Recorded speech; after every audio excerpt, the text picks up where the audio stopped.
Sundarban trip মানে খাওয়ারের বৈচিত্র্য। সুন্দরবন ট্রিপ মানে সুন্দরী, গরান, গেওয়া আর তাদের শাসমূলের গল্প। সুন্দরবন ট্রিপ মানে বিশ্বকবির পদধূলিপ্রাপ্ত গোসাবার ঐতিহাসিক বেকন সাহেবের বাংলো। সুন্দরবনের গল্প মানে কখনো বিদ্যাধরী, কখনো হোগল, কখনো দুর্গাদুয়ারি, আবার কখনো দত্তা নদীতে ঘুরে বেড়ানো।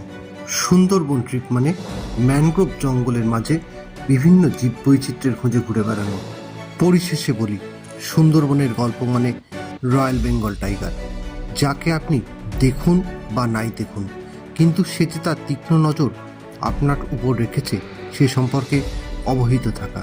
এই সব গল্পের একসঙ্গে সন্ধান পেতে আমাদের 2 রাত 3 দিনের সুন্দরবন ভ্রমণ, যা ক্রমান্বয়ে 2টি পর্বে আসছে।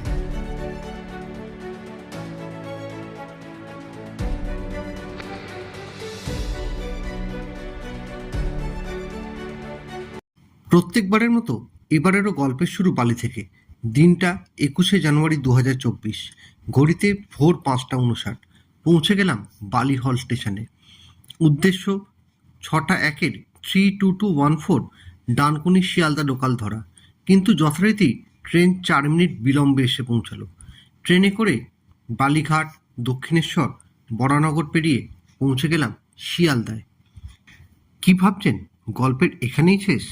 আজ্ঞে না মশাই, পার্টি তো অফি শুরু হুই হ্যায়।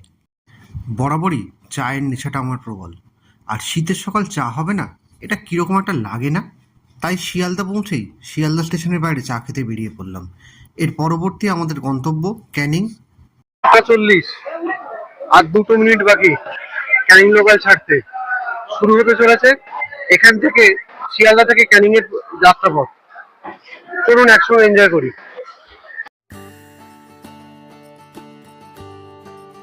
কাঁটায় কাঁটায় 7:42-এ ক্যানিং লোকালের হর্ন বেজে উঠল। ছেড়ে দিল শিয়ালদা থেকে ক্যানিং লোকাল। শীতের সকাল হলে কি হবে, যাত্রী সংখ্যা কিন্তু ছিল চোখে পড়ার মতো। টানা 1.5 ঘন্টা ট্রেন জার্নির পর আমরা পৌঁছে গেলাম ক্যানিংয়ে। এবার এখান থেকে বাইরে বেরিয়ে বাস ধরব। ক্যানিং স্টেশনের ঠিক বাইরে অনেকগুলো ট্রাভেল এজেন্সি আছে, আপনারা চাইলে এখান থেকেও প্যাকেজ বুক করতে পারেন।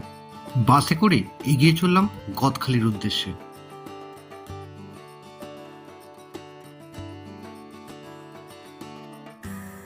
পৌঁছে গেলাম গদখালিতে।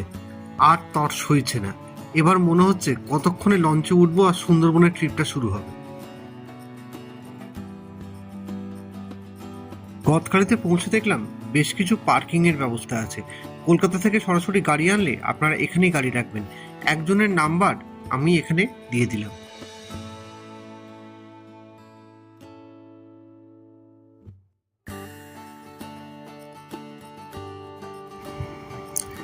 এবার কিন্তু অপেক্ষার অবসান, এবার আমরা লঞ্চে উঠছি।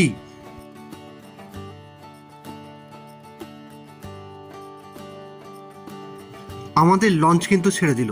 এবারে একেবারে আমাদের প্রথম গন্তব্য হচ্ছে গোসাবা।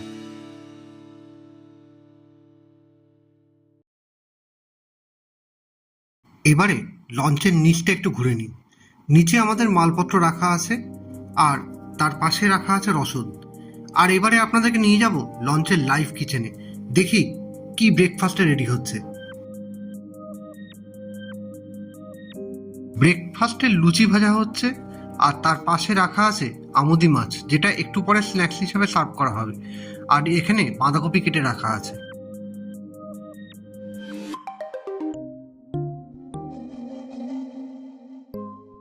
পৌঁছে গেছি গোসাবায়। দেখতে চলে এসেছি বেকন সাহেবের বাংলো। 1932 সালে বিশ্বকবি রবীন্দ্রনাথ ঠাকুর এখানে কিন্তু এসেছিলেন বেকন সাহেবের নিমন্ত্রণে।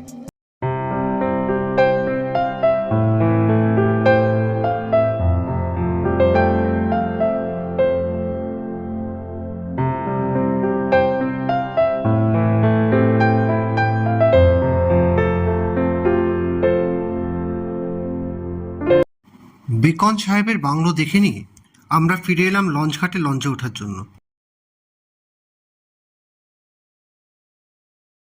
লঞ্চ ঘাটে পৌঁছানোর পর হঠাৎ করে নজর এলো, আরে বাঁদিকে তো সুন্দরী গাছ। সুন্দরবন এসছি, যার নামে সুন্দরবন, তাকে ভালো করে দেখবো না? এটা কি করে হয়?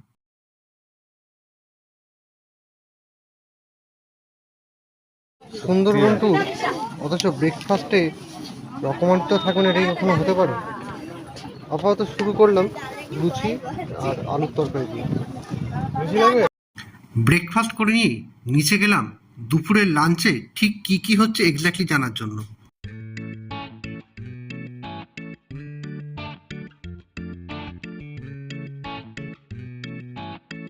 আমাদের লঞ্চ ধীরে ধীরে নদীর বুক ছিঁড়ে এগোতে লাগলো আমাদের আজকের রাত্রিবাসের জায়গা পাখিরালয়ের দিকে। ব্রেকফাস্টের পরেই এই মুহূর্তে নেক্সট সংস্করণ আমুদি মাছ ভাজা। লঞ্চ যত ধীরে ধীরে পাখিরালয়ের দিকে এগোচ্ছে তত ভৌগোলিক পরিবর্তন কিন্তু নজরে আসছে।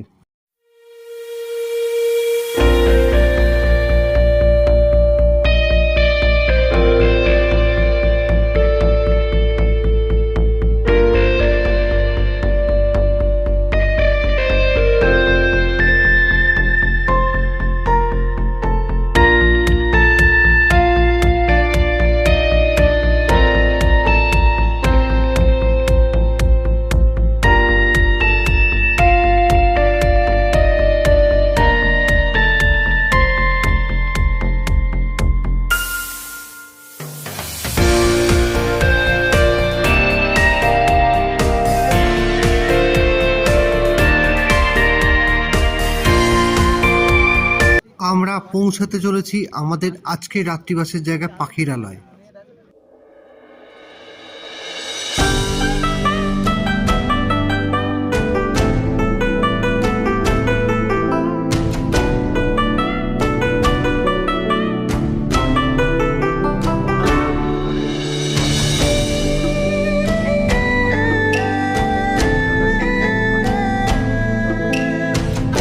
চলুন এবারে আমরা আমাদের হোটেলটা একটু ঘুরে দেখি।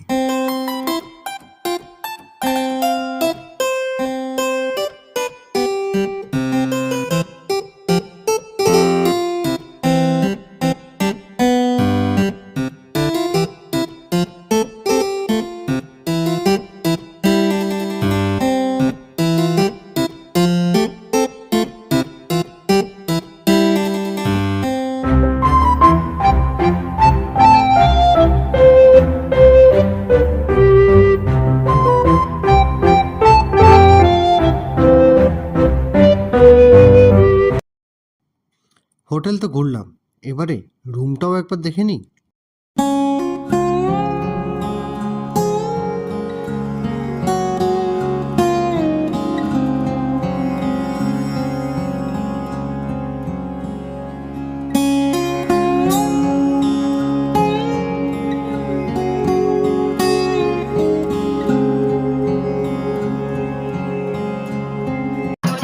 সন্ধেবেলায় স্ন্যাক্সের পরে ছিল সুন্দরবনের স্থানীয় মহিলাদের নিয়ে একটা নৃত্য অনুষ্ঠান। কিন্তু পরবর্তীকালে সেই প্রোগ্রামে আমাদের সঙ্গে যাওয়া বৌদি এবং বোনেরা স্বতঃস্ফূর্তভাবে অংশগ্রহণ করেছিল। নমস্কার, আজ 22শে জানুয়ারি 2024। ভারতের ইতিহাসে একটা খুব গুরুত্বপূর্ণ দিন। আজ অযোধ্যায় রাম মন্দিরের শুভ উদ্বোধন। এই শুভ উদ্বোধনের দিনে সুন্দরবন থেকে আপনাদের প্রত্যেককে স্বাগত। নমস্কার, সুন্দরবন ভ্রমণ পর্বের দ্বিতীয় দিনের সকালে এমবি প্রতিমা থেকে আপনাদের প্রত্যেককে স্বাগত।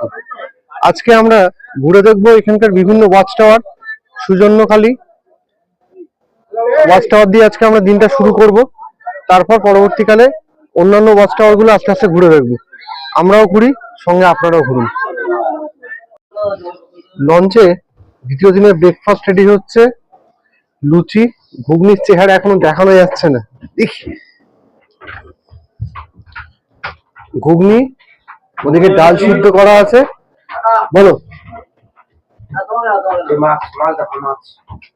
আজকে কাতলা মাছ, তাই তো? কাতলা মাছ আর চিংড়ি মাছ। ধোয়া হচ্ছে, ধোয়া হচ্ছে, ঠিক আছে? একদম একদম একদম। দ্বিতীয় দিন সকালটা কিন্তু আমরা শুরু করেছিলাম সজনেখালি ওয়াচ টাওয়ার দিয়ে।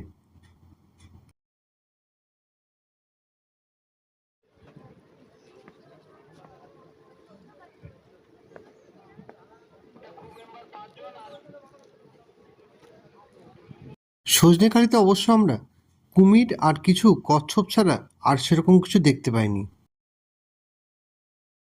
সজনেখালিতে অবশ্য পশ্চিমবঙ্গ বন দপ্তর পরিচালিত একটা খুব সুন্দর হ্যান্ডক্রাফটের দোকান আছে, আপনারা চাইলে ওখান থেকে জিনিসপত্র নিতে পারেন। আজকের মতো পর্বটা এখানেই শেষ করছি, দেখা হবে পরবর্তী পর্বে আবার নতুন কোনো গল্পের সঙ্গে।